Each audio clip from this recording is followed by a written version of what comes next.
Stocks में, साथ ही साथ आपके सवालों के जवाब देंगे। आप हमारे टोल फ्री नंबर पे कॉल कीजिएगा, व्हाट्सएप कीजिएगा, आपके सवालों के जवाब जरूर देंगे। आज हमारे साथ हमारे एक्सपर्ट है सेंट्रल ब्रोकिंग से नीलेश जैन जी। नीलेश जी, गुड आफ्टरनून, बहुत बहुत स्वागत है आपका जी बिजनेस पर सर। क्या लगता है सर, मार्केट मोमेंटम है लेकिन इतना खास भी नहीं है और ये सिर्फ सीमित दायरे में कारोबार हो रहा है। कहाँ के बाहर जाएगा तो ब्रेकआउट होगा और कहाँ के नीचे जाएगा तो ब्रेकडाउन आ सकता है। लेवल्स बताइए सर, निफ्टी बैंक निफ्टी दोनों में।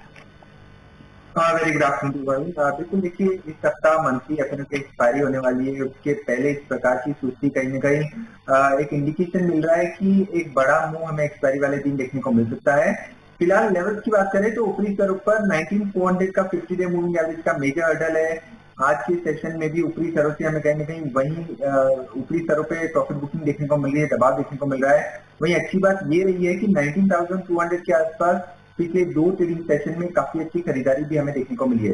तो ओवरऑल जो ब्रॉडर रेंज है वो है 19200 से 19400 की। जैसे ही 19400 का लेवल ब्रीच होगा, हमें 100 to 150 पॉइंट का अपमूव देखने को मिलेगा। एक शॉर्ट कवरिंग की संभावनाएं बनती हुई नजर आएगी, क्योंकि काफी कॉल राइटर्स एक्टिव है 19400 की स्ट्राइक में। तो ओवरऑल अगर हम एक्सपायरी पॉइंट ऑफ व्यू से रेंज की बात करें तो 19300 से 19500 के बीच में मंथली एफएनओ की एक्सपायरी हमें देखने को मिल सकती है। बैंक निफ्टी पे अगर हम नजर डालें तो 44,000 का मेजर सपोर्ट है, 45,000 का मेजर हर्डल है। 1000 पॉइंट की ट्रेडिंग रेंज एक्सपायरी के पॉइंट ऑफ व्यू से हमें देखने को मिल रही है। फिलहाल अगर यहाँ से कोई भी डिप मिलती है तो उसे लॉन्ग करके चल सकते हैं। स्पॉट में 44,000 के लेवल जब तक निचले स्तर पर ब्रीच नहीं होते तब तक आउटलुक थोड़ा सा यहाँ पे पॉजिटिव रखना होगा। फिर से ऊपरी स्तर पर 45,000 के लेवल टेस्ट होते हुए नजर आ सकते हैं। वहीं अगर आप ब्रॉडर मार्केट पे नजर डालें तो पिछले कुछ एक सप्ताह में हमने लगातार एक आउट परफॉर्मेंस ब्रॉडर मार्केट में देखा है और उसी प्रकार का मोमेंटम जो हमें देखने को मिल रहा है वो यहाँ से कंटिन्यू होता हुआ नजर आएगा। वॉलेटिलिटी इंडेक्स लास्ट ईयर अगर हम वहां पे नजर डालें तो लगभग एक 1.25% का करेक्शन वहां पे देखने को मिल रहा है। तो काफी कंफर्ट जोन में है फिलहाल 12.25 के आसपास। तो जब तक 13 के लेवल ऊपरी स्तर पर ब्रीच नहीं होते तब तक यहाँ पे कहीं ना कहीं बुल्स को थोड़ा सा कंफर्ट हमें मिलता हुआ नजर आएगा।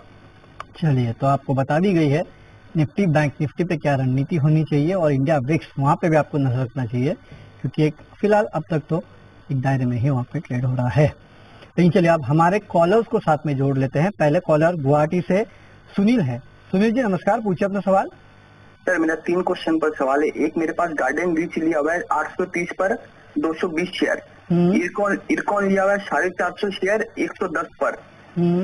और मेरे पास आरपीएफ लिया हुआ है सर, मैंने ये 7-8 महीने पहले इन्वेस्ट किया था 140 पर। अब तो सर 130 का भाव आज हुआ है, मैं साल भर रख सकता हूँ, 6 महीने या साल भर 200 हो जाएगा क्या? ये तीनों स्टॉक्स को आप साल भर रखना चाहते हैं क्या? 6 महीना सर। तीनों स्टॉक्स ना? हाँ सर। चलिए ठीक है, तो 3 स्टॉक्स यहाँ पे आ रहे हैं सामने। एक है गार्डन रीच शिप बिल्डर जो कि काफी बेहतरीन तेजी दिखा चुका है, एक इरकॉन है और एक आरसीएफ है। इनफैक्ट आरसीएफ को आज ही नवरत्न स्टेटस भी मिला है, तो अच्छी खबर भी आई है इसके लिए। नीलेश जी क्या करना चाहिए तीनों स्टॉक्स में? बिल्कुल, देखिए तीनों ही अच्छी स्टॉक्स हैं। टेक्निकली अगर हम देखें तो सबसे पहले GRST 790 के आसपास ट्रेड हो रहा है गार्डन रीच, और यहाँ पे लगातार ये पर्टिकुलर काउंटर अप ट्रेंड में रहा है। सेक्युलर अप ट्रेंड जिसे हम कहते हैं वो हमें यहाँ पे देखने को मिली है। स्ट्रक्चर अभी भी पॉजिटिव है, हालांकि ट्रेडिंग के पॉइंट ऑफ व्यू से थोड़ी डिक्लाइन यहाँ पे देखने को मिल सकती है, बट थोड़ा पोजिशन व्यू है तो यहाँ पे 850 से लेके 900 तक के लेवल फिर से टेस्ट होते हुए नजर आ सकते हैं। और ये काउंटर अपने ऑल टाइम हाई लेवल कल के सेशन में ही लगा चुका है, तो स्ट्रक्चर पॉजिटिव है, बने रहे। 750 760 के आसपास का स्टॉप लॉस मेंटेन करें। 850 900 तक की अक्सर यहाँ पे पोजिशन पॉइंट ऑफ व्यू बनती हुई नजर आएगी। दूसरा स्टॉक है इरकॉन। यहाँ पर भी मैं देख रहा हूँ आज एक fresh all time high level छूता हुआ नजर आया है। काउंटर काफी स्ट्रॉन्ग अप ट्रेंड में रहा है, अभी भी स्ट्रक्चर पॉजिटिव है। 116 से लेके 125 तक की अपसाइड हमें यहाँ पे देखने को मिल सकती है, तो यहाँ पे भी बने रहने की सलाह होगी। 106 के आसपास का एक ट्रेलिंग स्टॉप लॉस यहाँ पे जरूर रखें। लास्टली आरसीएफ एक लंबे कंसोलिडेशन के बाद में काउंटर ने ब्रेकआउट दिया है, लगभग 7 to 8 मंथ का कंसोलिडेशन था। उसके बाद हाल फिलहाल यहाँ पे ब्रेकआउट आया है 125 के लेवल के आसपास का। ऊपरी स्तर पर 135 140 तक की अपसाइड शॉर्ट टर्म में हमें देखने को मिल सकती है, यहाँ पे भी बने रहे। 120 के नीचे का स्टॉप ट्रेलिंग स्टॉप लॉस लगाएं और अपनी पोजीशन में बने रह सकते हैं। चलिए, तो ये राय आती हुई तीनों स्टॉक्स पे, गार्डन रीच, इरकॉन और आरसीएफ पे। इस बीच और एक खबर आती हुई और वो है अल्ट्राटेक सीमेंट के लिए। दरअसल सीएलएसए ने यहाँ पे लक्ष्य बढ़ा दिया है, रेड्यूस की रेटिंग जो है वो बरकरार रखी है, लेकिन इन्होंने अपने लक्ष्य जो है 7,900 से बढ़ा के 8,400 का किया है, यानी कि अपने लक्ष्य में 500 रुपए के आसपास की बढ़ोतरी इन्होंने की है। हालांकि करंट मार्केट प्राइस से कोई ज्यादा दूर नहीं है। फिलहाल अगर आप देखें तो 8,180 पे ट्रेड कर रहा है, वहां से 8,400 यानी कि ऑलमोस्ट 200 रुपए के अपसाइड जो है ये इस पे देख रहे हैं। लेकिन पिछला जो टारगेट था वहां से अच्छी खासी बढ़ोतरी की है, 7,900 से बढ़ा के 8,400 का कर दिया है। नीरज जी, अल्ट्राटेक सीमेंट कैसा लगता है सर, और कौन सी इंपॉर्टेंट लेवल्स है, क्या करना चाहिए स्टॉक में, बताइए जरा। बिल्कुल, देखिए सीमेंट पैक का एक बिजनेस कंपनी है। अगर एकमात्र सीमेंट किसी को खरीदना है तो मैं कहूँगा अल्ट्राटेक सीमेंट से बेहतर किसी नहीं हो सकती। काफी अच्छा आउट परफॉर्मेंस इस पर्टिकुलर काउंटर ने दिखाया है, और यहाँ पे फ्रेश खरीदारी करंट लेवल पर और डिक्लाइन पे करके चल सकते हैं। 8,000 का क्रूशियल सपोर्ट है, अगर वो लेवल ब्रीच नहीं होते हैं तो ऊपरी स्तर पर 8400, 8500 तक के लेवल टेस्ट होते हुए नजर आएंगे। तो स्ट्रक्चर काफी पॉजिटिव है। थोड़ा सा लंबा नजरिया से अगर कोई खरीदना चाहता है तो यहाँ पे ऊपरी स्तरों पर 8600, 8800 तक के भी लेवल काउंटर छूटा हुआ नजर आ सकता है। फ्रेश खरीदारी करनी है तो करंट लेवल पर और डिक्लाइन पे करें। एग्जिस्टिंग लॉन्ग को 8000 के नीचे के स्टॉप लॉस के साथ होल्ड करके चलें। चलिए, तो ये रहा आती हुई टेक्निकली अल्ट्राटेक पे। फंडामेंटली स्ट्रॉन्ग काउंटर है, अच्छा काउंटर है, और सीएलएसए ने इसको अपग्रेड किया है। चलिए अगली कॉलर को हमारे साथ जोड़ लेते हैं, पूना से है, इनका नाम है सुनीता। सुनीता जी नमस्कार, पूछिए अपना सवाल। सर नमस्ते। नमस्ते सर मेरा एक कैपेसिटा है, स्टॉक कैपेसिटा मेरा क्या है, उस पे है, क्या बोलते हैं ये जो है 148 पे 200 स्टॉक। 148 पे 200 स्टॉक आपने लिए हैं कैपेसिटा इंफ्रा के, राइट? नहीं 218 पे सर, 218 पे 218 पे आपने लिए हैं। हाँ जी, तो इसमें क्या है, एक तो ये है और एक JSW है। JSW steel? हाँ जी हाँ जी। चलिए ठीक है, वो आपने कितने पे लिए थे? सर वो मेरा है, क्या नाम है, 781 पे। 781 पे? नहीं सर 700 कितने पे मैम? 754। चलिए ठीक है, ठीक है। मुझे पूछना है इसको रखूं या नहीं रखूं सर?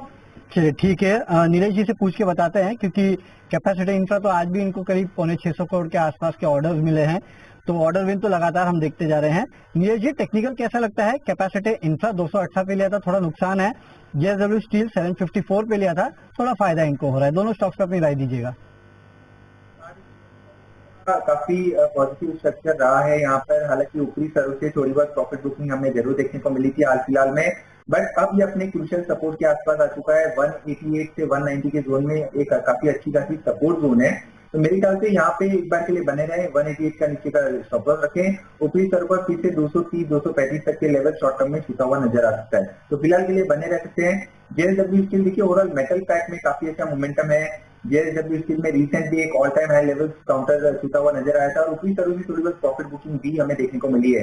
फिलहाल तो काउंटर अपने 50 डे मूविंग एवरेज और 21 डे मूविंग एवरेज के नीचे ट्रेड कर रहा है, बट ऊपरी स्तर पर जैसे 790 का लेवल पार होगा, यहाँ पे एक फिर से मोमेंटम बनता हुआ नजर आएगा, जो काउंटर को फिर से अपने previous all time high levels के पास ले जाएगा। तो फिलहाल के लिए बने रहें। ट्रेडिंग स्टॉप लॉस यहाँ पे निकल के आ रहा है 768 के आसपास का, और 790 से 800 के जोन में एक रेजिस्टेंस जोन है, उसके बाद 820, 830 के लेवल काउंटर छूटा हुआ नजर आ सकता है। चलिए, तो दोनों स्टॉक्स में आपको यहाँ बने रहने की राय है। दोनों के लेवल जो है वो आपको नीलेश जी बता चुके हैं, वहां पे आप रखिएगा नजर। और काफी सारे स्टॉक्स ऐसे हैं जिनमें अच्छा खासा मोमेंटम देखने मिल रहा है। एक है BHEL, पिछले कुछ मिनटों में अगर आप देखेंगे तो अब ये 2.5% के आसपास के गेंस दिखा रहा है। एक स्पाइक देखने मिला है, पिछले 5 मिनट में ही करीब 0.5%, 1% के आसपास की बढ़ोतरी भी स्टॉक में देखने मिली है। नीरज जी BHEL कैसा लगता है? स्टॉक में पोजीशन रखनी चाहिए, क्या करना चाहिए? देखिए वरुण जी, ये एक रिकमेंडेशन के तौर पर मैं इस पर्टिकुलर काउंटर को चुन के लाया था। हालांकि पिछले कुछ मिनटों में इस पर जरूर देखने को मिला है यहाँ पर, बट खरीदारी की राय है बिल्कुल ऊपरी स्तर पर 115 से 116 तक के इमीडिएट टारगेट देखने को मिल सकते हैं। 109 के नीचे का स्टॉप लॉस रखना होगा। तो शॉर्ट टर्म के लिहाज से 115, 116, और थोड़ा सा अगर पोजिशनल व्यू 1 से 1.5 महीने के आसपास का व्यू है तो 120, 122 तक के भी लेवल यहाँ पे देखने को मिल सकते हैं। तो काफी अच्छा मोमेंटम है, और ऊपरी स्तरों पे अच्छा खासा हमें प्रॉफिट बुकिंग भी देखने को मिली थी। उसके बाद फिर से रिवर्सल, ट्रेंड रिवर्सल यहाँ पे देखने को मिल रहा है। तो खरीदारी का कैंडिडेट है 115, 116 इमीडिएट बेसिस पे, और 120, 122 पोजिशन तौर पर। चलिए, तो ये राय आती हुई BHEL पे। एक्चुअली ये स्टॉक अगर आप देखेंगे तो FNO बैन में भी है, लेकिन जो कैश लेवल है वो आपको यहाँ पे नीलेश जी ने बताए हैं। अगले कॉलर हमारे जम्मू से है, इनका नाम है सुमित। नमस्कार सर, पूछिए अपना सवाल। सर मेरे नालको शेयर है सर, मेरे पास 14,000 शेयर है, 89 की खरीद पे सर। 89 की खरीद है आपकी? जी सर। यानी कि आपने हाल फिलहाल में लिया है, तो ट्रेडिंग के लिए ऐसे लिया था कि सर शॉर्ट टर्म में? सर कब तक इसको रखना चाहिए? चलिए ठीक है, शॉर्ट टर्म में आपने लिया था। तो नीलेश जी क्या करना चाहिए? शॉर्ट टर्म के लिए इन्होंने ट्रेडिंग पर्सपेक्टिव से लिया था, करीब 2-3 रुपए के आसपास का फायदा हो रहा है, कब तक रखे ये साफ पूछ रहे हैं। देखिए नाल्को मेटल स्पेस में से काफी स्लो मूवर रहा है, काफी ग्रेजुअल अपमूव यहाँ पे अमूमन हमें देखने को मिलता है। एक गैप डाउन ओपनिंग हुई थी यहाँ पर लगभग 14 अगस्त को, और फिलहाल एक फिर से अटेम्प्ट हो रहा है इस पर्टिकुलर गैप को फिल करने का। तो 94 तक का मूव यहाँ से एक्सपेक्ट करके चल सकते हैं। 94 के आसपास के लेवल्स अगर मिलते हैं तो वहां पे एक बार के लिए मुनाफा बांध के चल सकते हैं। अगर थोड़ा सा पोजिशन व्यू रखते हैं तो यहाँ पे 97 का एक मेजर ब्रेकआउट जोन है। अगर 97 के ऊपर निकल जाता है तब वहां पे हमें 105-110 रुपए तक की अपसाइड देखने को मिलेगी। तो फिलहाल के लिए करंट लेवल पर तो बने रहें, 90 के नीचे का एक ट्रेलिंग स्टॉप लॉस रखें।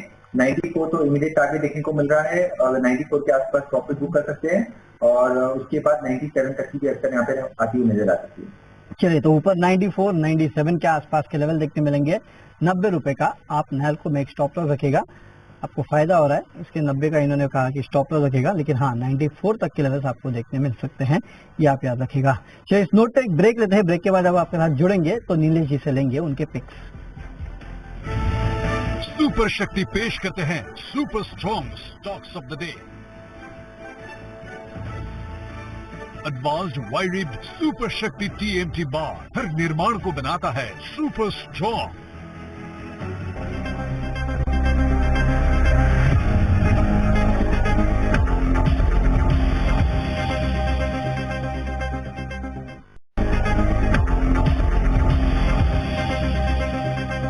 चलिए ब्रेक के बाद आपका फिर से एक बार स्वागत है। हमारे दूसरे कॉलर्स को, अगले कॉलर्स को साथ में जोड़ने का सिलसिला शुरू कर देते हैं। अगले कॉलर हमारे MP से है, इनका नाम है राघवेंद्र। राघवेंद्र जी पूछिए अपना सवाल। जी सर। पूछिए सर, अपना सवाल पूछिए। हाँ सर, मेरे पास KPIT है, मैं 400 का भाव था जब KPIT का, आज से 1 साल पहले। हाँ। तब से मैं परचेज कर रहा हूँ और लगातार बाइंग करता जा रहा हूँ, इसमें अपनी पोजीशन बनाता जा रहा हूँ। तो मैं आगे जाना चाहता हूँ सर, तब क्योंकि अभी पोजीशन को प्रॉफिट को बुक करूँ कि पोजीशन बनाता चलूँ, कंटिन्यू करता चलूँ। ओके चलिए ठीक है। नीलेश जी, ये लगातार KPIT पे अपनी पोजीशन बनाते जा रहे हैं, क्या करना चाहिए? प्रॉफिट को बुक कर लेना चाहिए कि और ऐड करना चाहिए इनको? देखिए बहुत ही अच्छी स्ट्रेटेजी कर रहे हैं लगातार। वही तो मैं पूछा था कि ले लेंगे। तो एक सेक्युलर अपट्रेंड में रहा है, और हर एक डिक्लाइन पे यहाँ पे खरीदारी हावी होती नजर आ रही है। अपने all time high levels recently यहाँ पे टच हुए थे 1200 के आसपास। तो अभी मोमेंटम काफी स्ट्रांग है, और ये मोमेंटम यहाँ से अभी भी एक्सटेंड होता हुआ नजर आ सकता है। 1250-1300 तक के इमीडिएट टारगेट और 1500 तक के पोजिशन लेवल्स यहाँ पे देखने को मिल सकते हैं। तो आइडियली यहाँ पे एक ट्रेलिंग स्टॉप लॉस के जरिए अपनी पोजीशन में बने रह सकते हैं। 1100 के आसपास का ट्रेलिंग स्टॉप लॉस लगाएं, और अगर ये चाहे तो एक पार्ट प्रॉफिट भी इन लेवलों पर बुक करके चल सकते हैं। बुकिंग की जोन होगी 1200 से 1250 की, तो वो लेवल मिलते हैं तो पार्ट प्रॉफिट बुक करें, और एक ट्रेलिंग स्टॉप लॉस के साथ ये अभी भी यहाँ पे बने रह सकते हैं। चलिए, तो ये राय आती हुई KPIT टेक पे, लेकिन उस बीच एक इम्पोर्टेंट खबर आती हुई, और वो है हीरो मोटोकॉर्प के लिए। आज इनकी लेजेंडरी जो मोटरसाइकिल है करिश्मा, उसका रिलॉन्च था, और यहाँ पे करिश्मा ZM-R ये जो है इन्होंने लॉन्च कर दी है।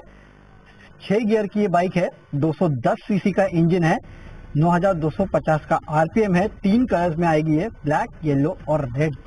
और इसका जो इंट्रोडक्टिव प्राइस है 1,72,000 के आसपास है। तो ये इंटरेस्टिंग है। इस बाइक को आप जानते हैं, एक लंबे समय से मार्केट में थी, उसके बाद कुछ टाइम तक बंद भी हो गई थी, नजर नहीं आ रही थी। इनफैक्ट बंद तो नहीं हुई थी, लेकिन हाँ मार्केट में नजर नहीं आती थी। अब अगर आप देखेंगे तो लॉन्च की है करिश्मा ZM-R, 210 सीसी की है, 6 गियर है इसमें, और 1,72,900 टू बी प्रिसाइज इसका जो इंट्रोडक्टिव प्राइस है वो रखा गया है। आप अपने सामने विजुअल देख सकते हैं इस ब्यूटीफुल बाइक के। अब वैसे तो आपने देखी होगी रोड पे ये बाइक, लेकिन अब ये जो नई बाइक है ये इन्होंने लॉन्च की है, तो कहीं ना कहीं मच अवेटेड था, सबकी नजर थी कि कब ये लॉन्च होगी, और फाइनली लॉन्च हो चुकी है। और आज मेरे ख्याल से आज ही इसकी बुकिंग भी शुरू हो जाएगी, 2 बजे के बाद से इसकी बुकिंग जो है वो शुरू होने वाली है।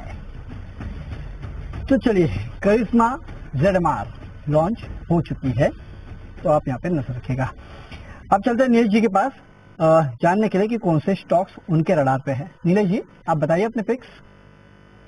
बिल्कुल, देखिए BHEL जिसका हमने जिक्र किया, वो एक पहली खरीदारी की सलाह होगी उस पर्टिकुलर काउंटर पे 115-116 रुपए तक की अपसाइड के लिए 109 रुपए के आसपास का स्टॉप लॉस रखना होगा। सेकंड टारगेट 120 तक के होंगे, तो वो तो होगी पहली बेट लॉन्ग टाइम में।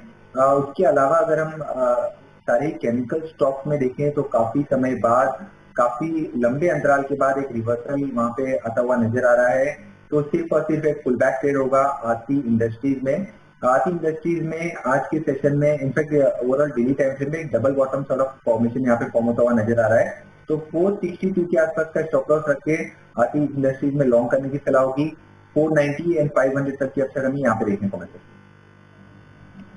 चलिए, तो दो खरीदारी के कॉल है। एक तो जो आपको पहले भी बताया गया था वो है BHEL, जहाँ पे खरीदारी करना है 115, 116, 120 के लेवल के लिए 109 का आपको स्टॉप लॉस रखना है। और अगला स्टॉक है आरती इंडस्ट्रीज, यहाँ पे भी आपको खरीदारी की सलाह है।